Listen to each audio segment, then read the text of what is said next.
Hello. Welcome to Ghostly Whispers. We're going to visit a house called the Demon House. Just saying the name of this place gives me the creeps. There are houses that creak. There are houses that settle. And then there are houses that feel as if something inside them is watching, waiting. In 2011, on a quiet street in Gary, Indiana, one such house stood unnoticed. A small beige rental at 3860 Caroline. No history of violence. No century-old tragedy. No urban legend attached to it. Just a house. Since the Demon House was built in the early 1900s, it makes me wonder if something happened there that just wasn't documented. Some neighbors had said prior to the Ammons family hauntings came out, the house had a bad vibe.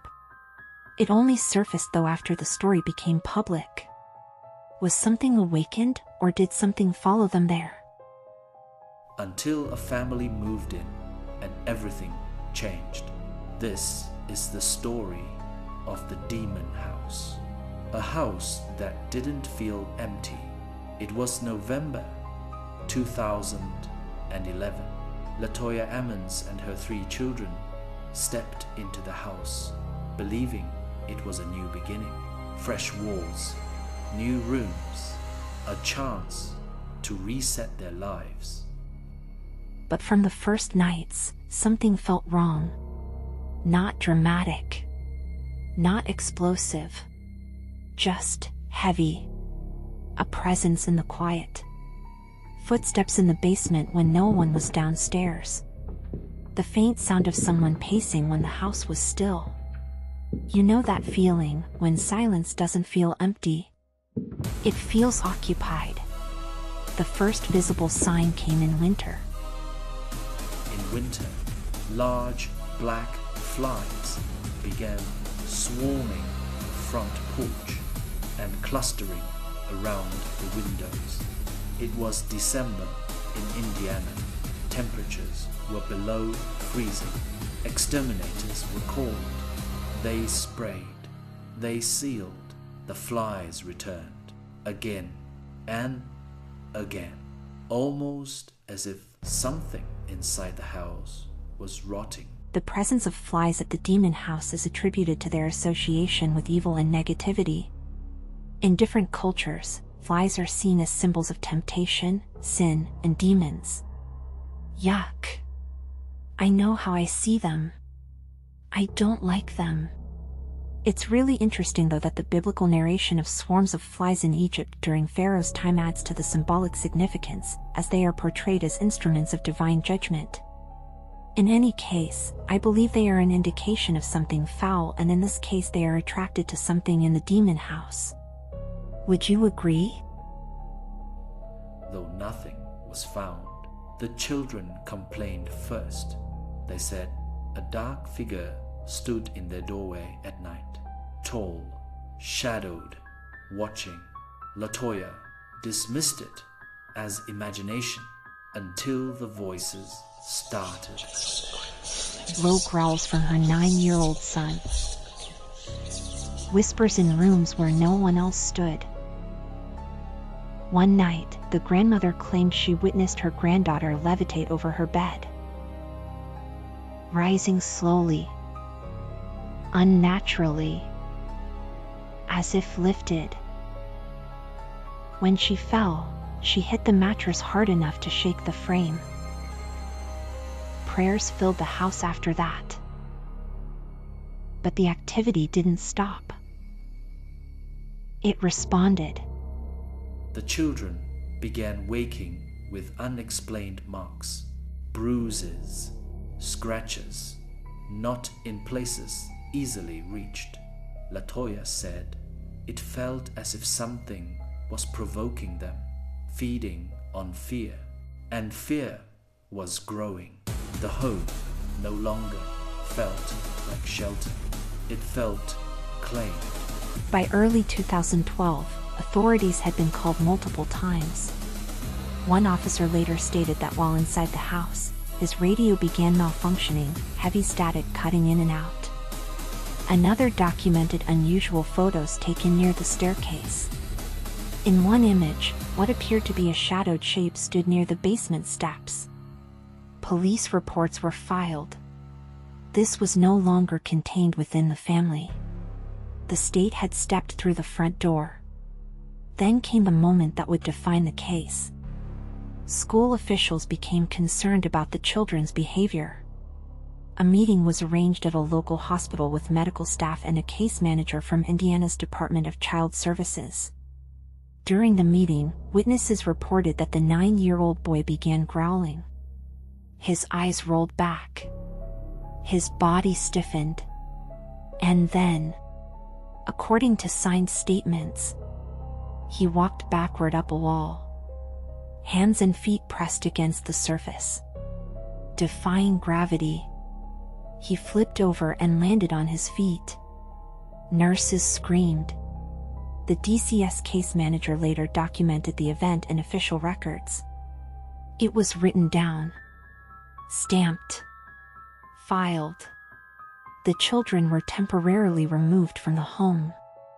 Something was wrong.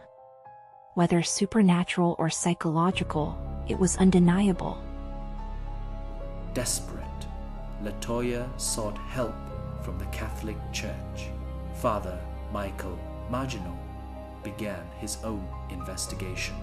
He interviewed the family, visited the house, listened, watched. He later stated he believed the oppression was real.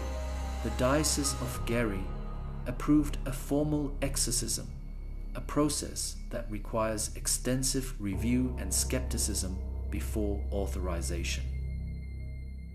Exorcisms are not granted lightly. During the ritual, Latoya reportedly convulsed, spoke in unfamiliar tones, and reacted violently to religious objects. Father Maginot later stood by his belief that she was genuinely possessed.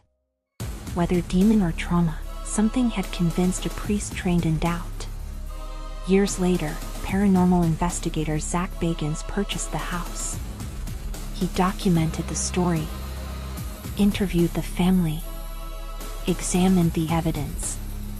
Then, in 2016, he demolished it. Not so, not restored, destroyed. Bagans claimed the energy inside the house was dangerous. Crew members described anxiety, anger, depression following filming. The structure was reduced to rubble. Today, the lot sits empty. No walls, no basement stairs, no bedrooms, just open ground, as if something was erased. Skeptics argue. Extreme stress can manifest physically. Suggestibility can alter perception. Trauma can fracture reality. Environmental toxins may influence behavior.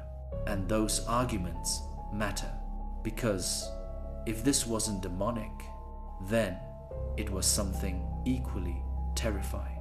The human mind under siege. But believers point to the overlap. Police documentation, medical witnesses, child services reports. A sanctioned exorcism. Rarely do so many systems intersect in a single haunting case.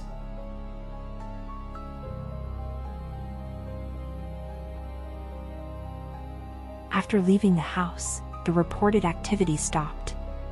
The children returned home. Life continued.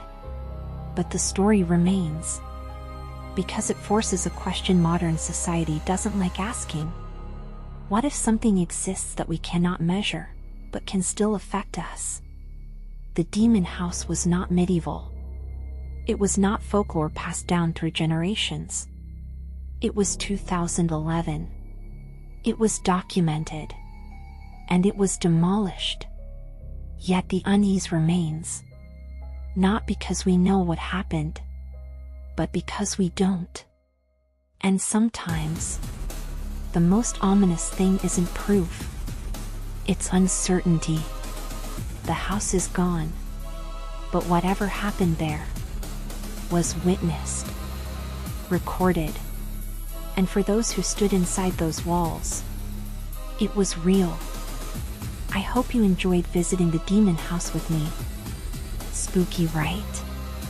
Thank you for hanging out, and I hope you come back. Please don't forget to like and subscribe, and I would love it if you left a comment letting me know how you're liking the videos. See you next time.